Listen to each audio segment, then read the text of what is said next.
Mari saudara kita berdoa. Bapa, kami bersyukur, kami minta pengurapan-Mu Tuhan untuk setiap kami yang memampukan kami menangkap, mengerti apa yang menjadi isi hati-Mu untuk setiap kami. Urapi hamba-Mu, urapi firman-Mu. Biar firman yang benar, firman yang hidup. Firman yang mendatangkan damai sejahtera dan sukacita. Firman itu yang masuk di dalam kehidupan setiap kami berakar, bertumbuh dan berbuah. Dan buahnya memberkati banyak orang. Kami percaya waktu firman-Mu dilepaskan, ada kuasa, otoritas Tuhan dicurahkan, sehingga yang sakit kami disembuhkan, yang lemah kami mendapat kekuatan, yang putus asa kami punya pengharapan, yang susah Tuhan yang hiburkan setiap kami. Dan kami terima mujizat yang kami perlukan. Terima kasih Bapa, biar kuasa kehidupan, kuasa kebangkitan Kristus mengalir memerintah atas setiap kami. Di dalam nama Tuhan Yesus Kristus, haleluya. Sama-sama kita katakan, amin. Saudara, mari kita sama-sama hari ini akan merenungkan firman Tuhan. Yang saya beri judul adalah binasa karena berkat. Binasa karena berkat. Keluaran pasal 16, saudara, ayat yang kedua, ayat yang ketiga. Di sana dikatakan di padang gurun itu bersungut-sungutlah segenap jemaah Israel kepada Musa dan Harun. Dan berkata kepada mereka, kalau kami mati tadinya di tanah Mesir oleh tangan Tuhan, ketika kami duduk menghadap kuali berisi daging dan makan roti sampai kenyang, sebab kamu membawa kami keluar ke padang gurun ini untuk membunuh seluruh jemaah ini dengan kelaparan. Dan di ayat yang keempat dikatakan, sesungguhnya aku akan menurunkan dari langit hujan roti bagimu. Maka bangsa itu akan keluar dan memungut tiap-tiap hari sebanyak yang perlu untuk sehari. Supaya mereka kucoba. Nah, kata kucoba di sana dalam bahasa aslinya artinya adalah to prove. Untuk dibuktikan apakah mereka hidup menurut hukumku atau tidak. Dan pada hari yang keenam apabila mereka memasak yang dibawa mereka pulang, maka yang dibawa itu akan terdapat 2 kali lipat banyaknya dari apa yang dipungut mereka sehari-hari. Saudara, kalau kita lihat ayat ini adalah ayat di mana Tuhan mencurahkan berkat roti mana? Roti dari sorga turun ke bumi. Tetapi untuk menyikapi berkat Tuhan itu menjadi bagian kita. Saya yakin dan percaya, seperti janji firman Tuhan, Tuhan akan angkat saudara dan saya naik dan bukan turun. Menjadi kepala dan bukan ekor. Maka kita harus belajar bagaimana bersikap waktu kita nanti terima berkat Tuhan.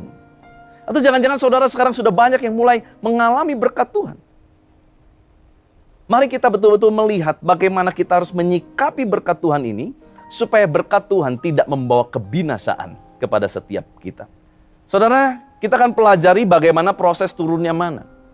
Bilangan pasal 11 ayat 9, dan apabila embun turun di tempat perkemahan pada waktu malam, maka turunlah juga mana di situ. Dan Keluaran 16 ayat 14 berkata, ketika embun itu telah menguap, tampaklah pada permukaan padang gurun sesuatu yang halus, sesuatu yang seperti sisik, halus seperti embun beku di bumi. Apabila embun turun di tempat perkemahan pada waktu malam. Saudara, sebetulnya embun dan mana itu Tuhan curahkan sejak malam. Nah, kalau kita lihat ini, kita ingat korelasi dengan satu firman Tuhan yang berkata, Tuhan memberkati orang-orang dikasihinya pada waktu tidur. Jadi sebetulnya mana itu sudah ada sejak malam hari. Tetapi bangsa Israel harus menunggu. Ada satu periode waktu. Dari malam sampai menuju pagi. Sampai embun itu mulai mencair. Baru mana itu muncul. Baru berkat itu kelihatan. Saudara, mungkin hari ini sebetulnya Tuhan sudah curahkan berkatnya dalam kehidupan Anda dan saya. Tetapi kita masih harus menunggu waktu. Ada waktu yang kita harus tunggu, yaitu waktu Tuhan. Sampai berkat yang Tuhan curahkan itu menjadi sesuatu yang nyata, yang real, yang dapat kita nikmati. Dan kapan periode mengambil mana? Di Keluaran 16 ayat 21, setiap pagi mereka memungutnya, tiap-tiap orang menurut keperluannya. Tetapi ketika matahari panas, cairlah itu. Periodenya adalah jelas pagi hari, sebelum matahari menjadi panas. Saudara, dari ayat ini kita belajar, Tuhan tidak mau hidup kita menjadi hidup yang pemalas. Tuhan ingin kita menjadi orang-orang Kristen yang rajin bekerja. Ada 3 penyebab berkat menjadi masalah. Ada 3 penyebab berkat menjadi masalah. Yang pertama, kita harus hati-hati saudara. Berkat Tuhan bisa menjadi sesuatu yang baik dan seharusnya memang menjadi yang baik. Mendatangkan damai sejahtera, mendatangkan sukacita dan kebaikan. Itu berkat Tuhan. Tetapi kalau berkat Tuhan mulai tidak menjadi baik, kita harus cek. Jangan-jangan ada yang salah dengan respon kita terhadap berkat Tuhan. Yang pertama, penyebab kenapa berkat bisa menjadi masalah adalah tidak mendengarkan instruksi. Tidak mendengarkan instruksi. Keluaran 16 ayat 19-20, Musa berkata kepada mereka bangsa Israel, seorang pun tidak boleh meninggalkan daripadanya, yaitu mana, sampai pagi. Tetapi ada yang tidak mendengarkan Musa dan meninggalkan daripadanya sampai pagi, lalu berulat dan berbau busuk. Maka Musa menjadi marah kepada mereka. Saudara, jelas Tuhan sudah memberikan berkat yang baik. Tetapi waktu mereka tidak mendengarkan instruksi itu, mereka meninggalkan berkat itu sampai pagi. Apa yang terjadi dengan berkat itu? Berkat yang harusnya menjadi baik, bermanfaat, sekarang menjadi busuk, berulat. Yang artinya berkat itu tidak lagi membawa kebaikan. Saudara, kalau berkat Tuhan sudah mulai menjadi busuk dan tidak membawa kebaikan, hati-hati. Jangan-jangan selama ini hidup ikut Tuhan, kita tidak mendengar instruksi. Antara mendengar dan mendengarkan adalah 2 hal yang berbeda. Mendengar, masuk, keluar lagi. Kalau mendengarkan, masuk, dicerna, dan tidak keluar. Karena itu dicerna, masuk di dalam pikiran. Direnungkan, masuk di dalam hati. Banyak kali kita ikut Tuhan, kita cuma mendengar. Dan kita cuma pengen mendengar apa yang baik. Tapi hari ini, kalau kita mendengar ini, biarlah kita bukan cuma mendengar, tapi mendengarkan. Yaitu kita ada pay attention. Ada satu perhatian fokus untuk kita bisa mendengar sungguh-sungguh. Sampai kita tahu setiap instruksi-instruksinya. Beberapa saat ini, anak saya yang berusia hampir 6 tahun, lagi senang-senangnya belajar bermain Lego. Pencipta Lego itu sudah menentukan bahwa ada umur-umur tertentu untuk jenis Lego-Lego tertentu. Karena dia tahu itu adalah proses bagaimana anak-anak dilatih untuk mengembangkan otaknya melalui permainan Lego. Tetapi dasar anak-anak, saudara ya, yang dia langsung cari adalah yang gampang. Dia pengennya langsung carinya yang orang-orangan, yang pasangnya gampang. Padahal jelas ada instruksinya dalam setiap mainan Lego yang dibeli. Dan instruksinya itu sudah begitu jelas. Di mana poin ke-1 kita harus lakukan apa, poin kedua, poin ketiga. Kenapa? Karena tujuannya supaya itu sesuai dengan mahakarya dari sang pencipta mainan Lego. Tuhan sudah memberikan mahakaryanya dalam kehidupan kita. Tetapi kalau kita tidak mendengar instruksinya, seringkali kita keluar dari jalur Tuhan. Kita keluar dari tracknya Tuhan. Di mana kita bisa mendapatkan semua instruksi itu? Firman Tuhan. Tuntunan Tuhan melalui hamba Tuhan. Visi yang Tuhan berikan kepada setiap bapak-bapak rohani di mana kita beribadah. Itu adalah tuntunan, instruksi-instruksi yang seharusnya kita perhatikan. Mari saudara, kita kembali perhatikan instruksi-instruksi. Dan kita cuma tidak mendengar, tetapi mendengarkan dengan serius. Yang kedua, penyebab berkat bisa menjadi masalah adalah workaholic. Workaholic, gila kerja. Gila kerja berbeda dengan giat bekerja. Candu kerja adalah gila kerja adalah candu kerja. Ini tidak boleh terjadi. Di ayatnya dikatakan, tetapi ketika pada hari ke-7 ada dari bangsa itu yang keluar memungutnya, tidaklah mereka mendapatnya. Hari ke-7 adalah Sabat. Sesuatu yang harusnya dikhususkan untuk Tuhan. Fokusnya sama Tuhan harusnya di hari ke-7. Tetapi orang-orang tersebut malah keluar untuk cari berkat. Padahal di ayat sebelumnya jelas. Bagi setiap orang yang memasak di hari ke-6, apapun yang dibawa akan keluar menjadi 2 kali lipat. Karena itulah persiapan untuk Sabat. Saudara, buat saudara dan saya, kita harus ngerti, kita harus tahu apa Sabat. Sabat yang Tuhan berikan dalam kehidupan kita. Sabat pada zaman dulu konteksnya adalah hari. Sesuatu yang dikhususkan, yaitu hari. Tetapi sabat pada zaman modern sekarang bukan hari saja yang kita maksudkan.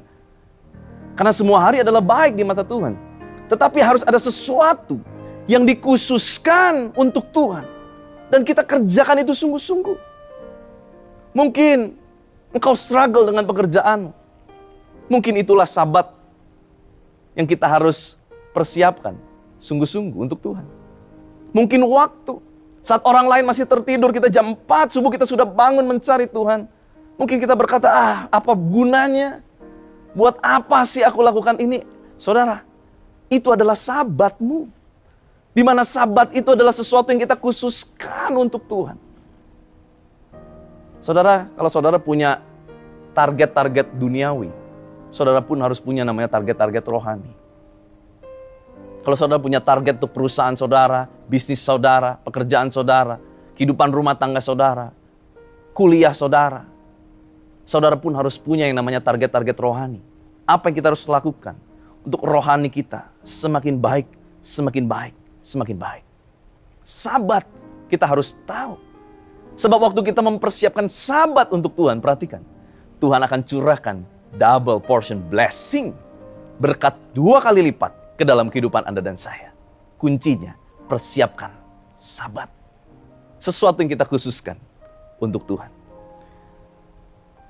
Pecandu kerja, ada satu penelitian tentang orang yang mulai disebut kategori pecandu kerja, saudara.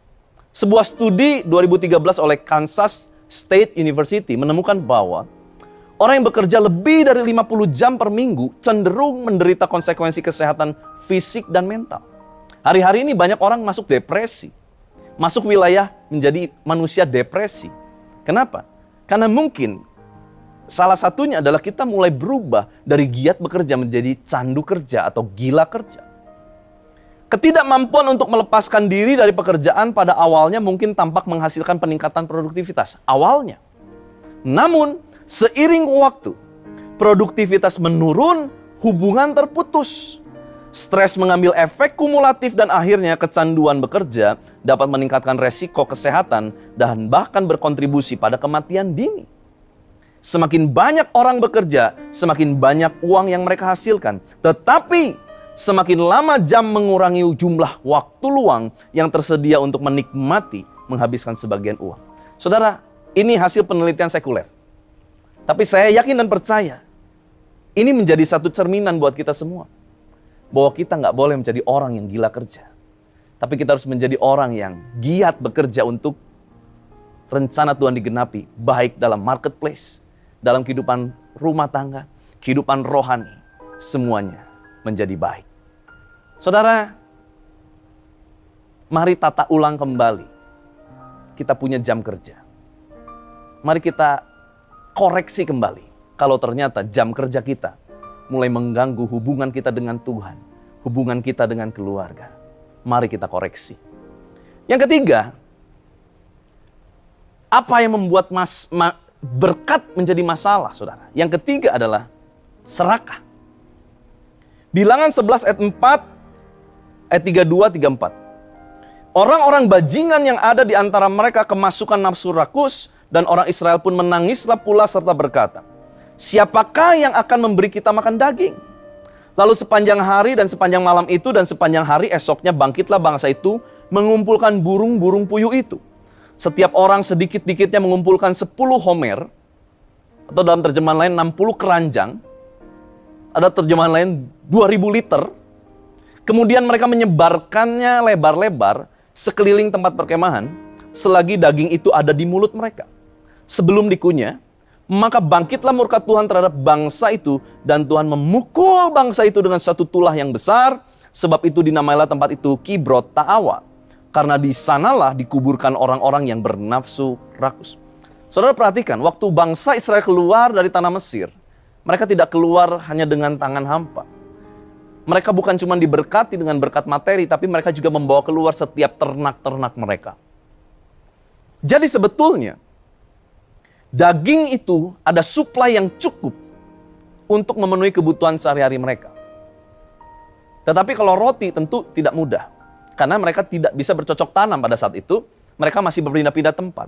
Maka Tuhan kirimkan mana. Nah dari periode Tuhan kirimkan mana dan Tuhan kirimkan burung puyuh, itu ada jeda waktu yang cukup panjang. Dan kalau kita bicara mengenai roti, kita bicara mengenai daging, kenapa di sini tiba-tiba Tuhan membahas mengenai ada orang-orang yang kemasukan serakah, nafsu rakus. Jadi pada saat itu ada sebagian orang yang merasa daging yang mereka terima itu kurang. Lalu mereka mulai berteriak minta daging, minta daging. Sampai akhirnya Tuhan berkata kepada Musa, Tuhan kirimkan daging, yaitu berupa burung puyuh. Ini terjadinya begini saudara, sejarah mencatat, di daerah Timur Tengah, khususnya daerah wilayah dekat Mesir, itu ada selalu fenomena, setahun sekali ada migrasi besar-besaran burung puyuh. Burung puyuh kurang lebih panjang badannya sekitar 18-20 cm. Dengan badan yang kekar atau berotot yang penuh dengan daging. Dan pada saat mereka migrasi besar-besaran, burung puyuh itu akan terbang rendah, sekitar kurang lebih 2 meter. Maka dari itu burung puyuh itu terbang bersama-sama dan bangsa Israel dengan mudah menangkap burung-burung itu. Saudara, waktu burung-burung itu sudah mereka tangkap, Alkitab mencatat, mereka mulai mengolahnya. Waktu mereka mulai mengolahnya itu, belum juga mereka habis menggigit menelan makanan yang ada di mulut. Lalu mereka lakukan ini. Mereka segera menyebarkan semua burung-burung itu dengan tujuan dipanas terik matahari untuk diawetkan. Karena sejarah mencatat pada zaman itu, ada satu kebudayaan di Mesir di mana mereka mengawetkan makanan yaitu dengan cara dipanaskan. Bahkan ada satu terjemahan berkata, orang yang paling lambat mengumpulkan di antara orang-orang yang rakus itu, yang paling lambat mengumpulkan, mereka berhasil mengumpulkan 60 keranjang penuh berisi burung-burung puyuh. Padahal besoknya Tuhan kirim lagi itu burung puyuh. Saudara bisa bayangkan berapa serakahnya orang-orang itu pada saat itu. Sampai akhirnya Tuhan murka karena keserakahan mereka. Padahal besok Tuhan kirim lagi. Saudara, serakah adalah hal yang mungkin kadang kita nggak sadari. Saya punya pengalaman dengan ini, saudara. Satu kali saya mendapat informasi saya kena tipu, saudara. Semua tabungan pernikahan saya yang saya tabungkan, semuanya habis. Karena saya percayakan kepada seorang kawan saya yang saya sangat percayai. Dia adalah tadinya juga sama-sama melayani, dulunya juga kenal baik gitu ya. Betul-betul nih orang yang saya bisa percayai. Tapi tiba-tiba saya dapat informasi, saya ditipu. Semua uangnya hilang. Saya tidak percaya, saya sempat berpikir gini, orang lain dia bisa tipu lah. Masa dia berani tipu saya? Saya ini baik loh sama dia. Saya kenal lama sama dia. Mana beranilah dia tipu saya. Tapi betul saudara, setelah saya cross check, betul. Semua uang yang saya titipkan di dia untuk diinvestasikan, semuanya habis, tidak bersisa. Saudara, pada saat itu saya bergumul sama Roh Kudus, Tuhan, kenapa ini terjadi? Tiba-tiba ada satu kata, sederhana, tapi nancep saudara ya, jelep gitu ya ke dalam hati. Karena kalau Roh Kudus ngomong biasanya nggak bertele-tele. Sederhana, singkat, padat, jelas, membuat kita bertobat. Itu Roh Kudus. Pada saat itu Roh Kudus cuma bilang gini sama saya di hati, kamu serakah. Jujur nggak bisa terima saudara. Kenapa? Karena saya ini pengennya dibela. Saya lagi susah, ditipu. Harusnya saya dibela dong sama Tuhan. Tapi Roh Kudus bilang kamu serakah. Tapi waktu saya diam, saya merenungkan sejenak, saya sadar, iya, memang jauh di dalam lubuk hati terdalam saya memang serakah. Karena orang ini, rekan saya ini menawarkan bunga yang lebih dari bunga pada umumnya. Walaupun tidak jauh dari umum, tapi dia tawarkan lebih. Dimana seharusnya kalau saya taruh di tempat deposito, mungkin tidak dapat segitu. Kenapa? Karena serakah itu hal yang gak kerasa, saudara. Tapi saya bersyukur Tuhan tegur saya. Saya cepat minta ampun, saya berlutut, saya berdoa, Tuhan ampuni saya karena saya serakah. Dan Tuhan baik, sekalipun uang itu tidak pernah kembali. Tapi hidup saya sampai hari ini tidak pernah kekurangan. Dan Tuhan selalu cukupkan apa yang saya perlukan. Maka dari itu saudara, kita perlu bedakan antara roti dan daging. Roti yang Tuhan berikan yaitu mana, itu adalah untuk memenuhi kebutuhan hidup. Sedangkan daging yang melalui burung puyuh, Tuhan hanya kasih 1 bulan penuh. Saudara, kita perlu bandingkan antara roti dan daging. Tuhan memberikan kepada setiap orang roti, pemenuh kebutuhan utama, yang Tuhan tetapkan menjadi sumber penghidupan. Tetapi kadang juga waktu kita berdoa, Tuhan, saya punya kebutuhan lain ini dan itu. Tuhan bisa buka daging-daging, yaitu sumber-sumber tambahan untuk mencukupkan kebutuhan-kebutuhan urgensi tertentu dalam kehidupan kita. Tapi biarlah pandangan kita jangan kepada daging. Pandangan kita harus tetap kepada roti. Karena daging itu hanya untuk pelengkap saja pada saat itu. Sebab rotilah yang lebih utama. Daging hanya diberikan 1 bulan. Kebayang saudara kalau orang Israel terus berpikir untuk daging seperti burung puyuh itu. Burung puyuh hanya berjalan 1 bulan saja. Tetapi mana? Terus Tuhan berikan sampai mereka keluar masuk tanah perjanjian, sampai zaman Yosua dan mereka mulai bercocok tanam, barulah mana itu berhenti. Saudara, jangan terjebak. Mungkin hari ini engkau punya penghasilan utama dari pekerjaan utamamu hanya untuk cukup memenuhi kebutuhan pokokmu. Gak apa-apa. Tapi jangan ditinggalkan. Kalau memang itu dari Tuhan, kerjakan sungguh-sungguh. Dan kalau kita berdoa dan Tuhan kirimkan daging-daging, biarlah daging-daging yang Tuhan kirimkan itu jangan menjadi fokus utama kita.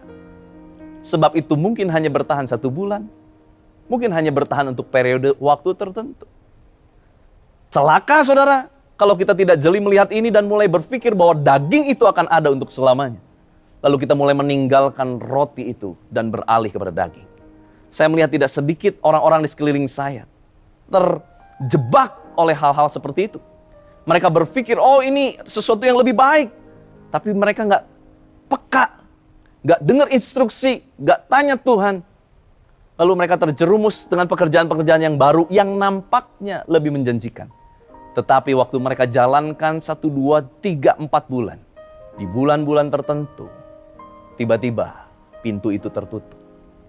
Saudara, mari kita hari ini belajar bagaimana menyikapi berkat Tuhan, sehingga berkat Tuhan tidak menjadikan kita binasa. Dan saudara, biarlah ini menjadi penutup saya.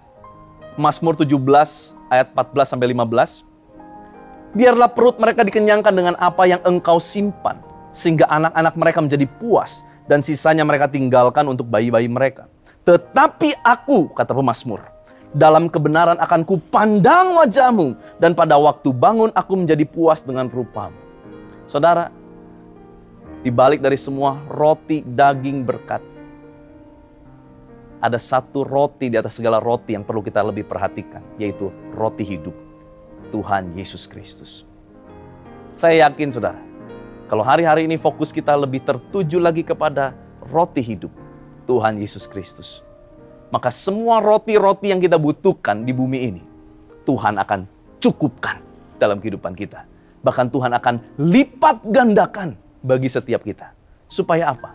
Supaya kita bisa menjadi saluran berkat buat banyak orang. Dan nama Tuhan dimuliakan melalui hidup Anda dan saya.